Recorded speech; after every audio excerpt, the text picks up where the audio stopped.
जो तुम्हारी ताकत है वो कर लो, जो अल्लाह की ताकत है, अल्लाह की ताकत पे हमें यकीन है, तुम्हारी ताकतों पे यकीन नहीं है। यानी आगे भी इस तरह से चलता रहेगा अगर कोई कलमा पढ़ने आता है? तुम लोग चलने दे रहे हो, पुलिस वाले चलने दे रहे हैं। बस जिस दिन अल्लाह की पकड़ आ गई तो फिर गए। अगर पुलिस वाले नहीं टोकते तो इस तरह से चलता रहता, फिर कोई दिक्कत नहीं। हाँ, यूपी के आगरा में बड़े अवैध धर्मांतरण रैकेट के पर्दाफाश से हड़कंप मचा है। इस गैंग के सरगना अब्दुल रहमान कुरैशी समेत करीब दर्जन भर आरोपियों को गिरफ्तार किया जा चुका है। जांच में पता चला है कि ये गैंग अब तक सैकड़ों लोगों का धर्मांतरण करा चुका है, उन्हें हिंदू से जबरन मुसलमान बना चुका है। इसके तार कई राज्यों तक फैले हुए हैं। वहीं सिंडिकेट के सरगना अब्दुल रहमान के बारे में पता चला है कि वो खुद कन्वर्टेड मुस्लिम है। पुलिस के मुताबिक धर्मांतरण गैंग का सरगना अब्दुल रहमान कुरैशी पहले हिंदू धर्म को फॉलो करता था। वो मूल रूप से फिरोजाबाद जिले का रहने वाला है। पूर्व में उसका नाम महेंद्र पाल जादौन उर्फ पप्पू था, लेकिन 1990 में वो ईसाई बन गया। इसके कुछ साल बाद इस्लाम स्वीकार कर लिया।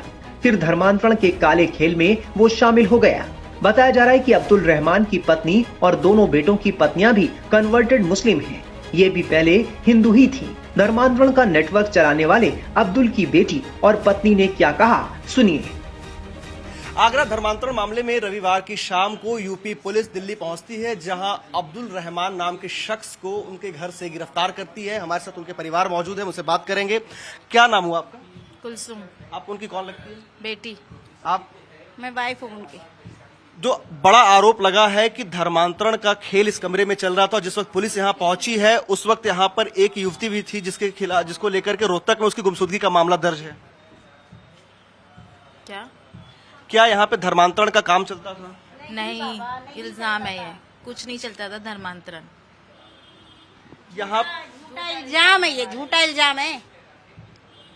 करते ही नहीं थे ये सब काम, जबरदस्ती इल्जाम लगाया जा रहा है। ये तो वो ममता थी, वो आई थी लड़के की चक्कर में, वो लड़के की चक्कर में ईमान में आई है शायद। कौन था लड़का? वो जुनैद नाम का है।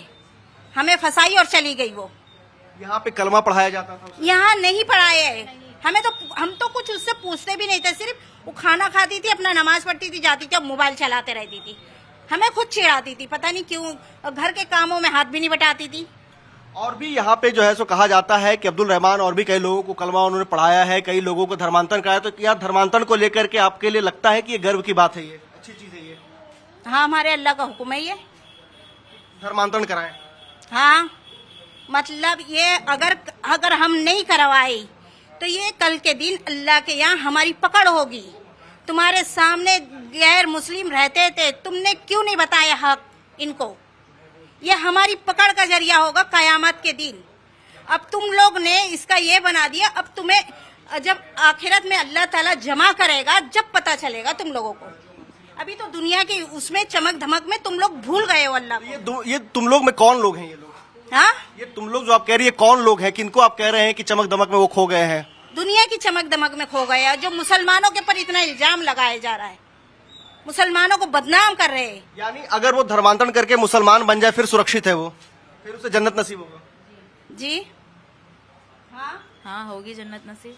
और अगर वह इस्लाम नहीं कबूलता है तो वो उसके ऊपर है, इस्लाम नहीं कबूलता उसे है, जन्नत फिर नहीं मिलेगा? हाँ, नहीं मिलेगी। अच्छा, कलीम सिद्दीकी को आप जानती हैं? जी जानते हैं, सिर्फ नाम सुने हैं, हम उनका बयान सुनते थे बस, और कुछ नहीं है। क्योंकि कहा जाता है कि कलीम सिद्दीकी की जब गिरफ्तारी हुई तो उस दौरान जो है जो अपना वो धर्मांतरण का काम करते थे, कलीम सिद्दीकी ने अपना पूरा काम जो है वो अब्दुल रहमान को सौंपा था। और उसके बाद ये धर्मांतरण के ये गलत है, झूठ इल्जाम है, ये झूठा इल्जाम है। ये हमारा कोई लेना देना नहीं, वहाँ जाना नहीं, उनके घर वालों को हम कुछ जानते नहीं, कुछ नहीं। हम कैसे काम संभाल लेंगे उनका? हम मामूली इंसान है, गरीब इंसान है। आप लोग इज्जत करते हैं कलीम सिद्दीकी की? जी इज्जत करते हैं, वो बहुत बड़े मौलाना है, हम इज्जत करते हैं। हमारे अल्लाह का हुक्म है ऐसे मौलाना को इज्जत करना। लेकिन वो तो धर्मांतरण के मामले में आजीवन सजा काट रहे हैं। काट रहे हैं, वो तो अल्लाह की तरफ से है, बस अल्लाह का हुक्म है। ये का काम कर रहे हैं, जेल में भी दावत का काम कर रहे हैं वो तो। किस तरह के दावत का? लोगों को दीन की दावत दे रहे हैं, इस्लाम की अच्छाइयाँ बता रहे हैं, इस्लाम मजहब की। यह भी कहा गया कि जब पुलिस यहाँ पहुंची तो यहाँ पर कई सारे धार्मिक मजहबी किताब पाए गए, जिसमें कहीं ना कहीं ब्रेन वॉश के लिए या फिर इस्लाम की तरफ बढ़ने को लेकर के था। हाँ थी किताबें, लेकिन ब्रेन वॉश करने वाली तो नहीं थी, इस्लाम के बारे में थी किताबें। बीते दिनों अब्दुल रहमान उर्फ महेंद्र को दिल्ली से गिरफ्तार किया गया था। अब्दुल रहमान को धर्मांतरण से जुड़े लोग रहमान चाचा कहते थे। आगरा पुलिस कमिश्नर दीपक कुमार ने बताया कि अब्दुल का एक साथी कलीम सिद्दीकी भी धर्म परिवर्तन का रैकेट चलाता था, जिसे 2011 में एटीएस ने गिरफ्तार कर जेल भेजा था। उसकी गिरफ्तारी के बाद पूरे नेटवर्क को अब्दुल रहमान ने संभाल लिया, जिसके बाद उसने कई हिंदू लड़कियों का धर्म परिवर्तन कराया।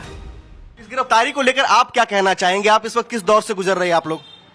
ये अल्लाह जानता है और हम जानते हैं, हमारा दिल जानता है और अल्लाह जानता है। हमारा जिल्लत और इज्जत उसके हाथ में है, अल्लाह के हाथ में। अल्लाह ताला ने इतनी इज्जत लिखी थी तो बस इतनी इज्जत मिली है, जितनी जिल्लत लिखी थी इतनी जिल्लत मिली हमें।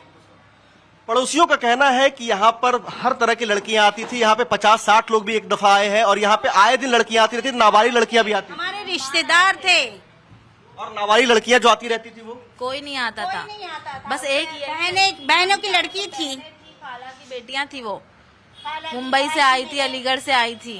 भाइयों की बेटी, बहनों की, हम 5-6 बहनें हैं, कलमा- 6 बहनों की 2-2 बेटियां। अच्छा, ये भी कहा जाता है कि जो कलमा पढ़ाया जाता था बाहर आवाज आती थी, तो क्या आपको लगता है कि जो भी अब्दुल रहमान पड़ोसी बताते, मेरा सवाल यह है कि अब्दुल रहमान जो काम कर रहे थे यहाँ पर, जिस तरह से वो धर्मांतरण या फिर जो कलमा की बातें जो कही जा रही, जो पुलिस ने जो कहा है, तो क्या उस बात को लेकर के आपको गर्व है? जो कर रहे थे वो बिल्कुल सही कर रहे थे? जी गर्व है हमें। जो तुम्हारी ताकत है वो कर लो, जो अल्लाह की ताकत है, अल्लाह की ताकत पे हमें यकीन है, तुम्हारी ताकतों पे यकीन नहीं है। यानी आगे भी इस तरह से चलता रहेगा अगर कोई कलमा पढ़ने आता है? कहाँ चलेगा? चल रहा है, तुम लोग चलने दे रहे हो, तुम्हारे जैसे पुलिस वाले चलने दे रहे हैं। अगर पुलिस, अल्लाह ने छूट दे रखी तुम लोगों को, अल्लाह ने पुलिसों को जो है इस्लाम के खिलाफ, उन लोगों को अल्लाह ने छूट दे रखी है। बस जिस दिन अल्लाह की पकड़ आ गई तो फिर गए। अगर पुलिस वाले नहीं टोकते तो इस तरह से चलता रहता, फिर कोई दिक्कत नहीं है। हाँ, पाकिस्तान की वो मुसलमान आई है, हिंदू के घर में रह रही है, वो क्या कर रही है? गलत वो अच्छा है? यानी सीमा हैदर गलत अच्छा कर रही है? है? बताओ वो अच्छा है? आपके नजर में सीमा ने गुनाह किया है? हाँ, बहुत बड़ा गुनाह किया। वो जहन्नम की हकदार है, वो जहन्नम की हकदार है वो लड़की। यानी आगे भी इस तरह से चीजें चलती रही, कोई अगर कलमा पढ़ाने के लिए आप लोग तैयार रहेंगे आगे भी? जी। यूपी पुलिस अब्दुल रहमान को रिमांड में लेकर धर्मांतरण से जुड़े बाकी लोगों की गिरफ्तारी की भी कोशिश करेगी। इस रैकेट में और कौन कौन शामिल है और इस रैकेट के तार कहां-कहां तक फैले हैं, पुलिस और जांच एजेंसियां ये पता करने में जुटी हैं।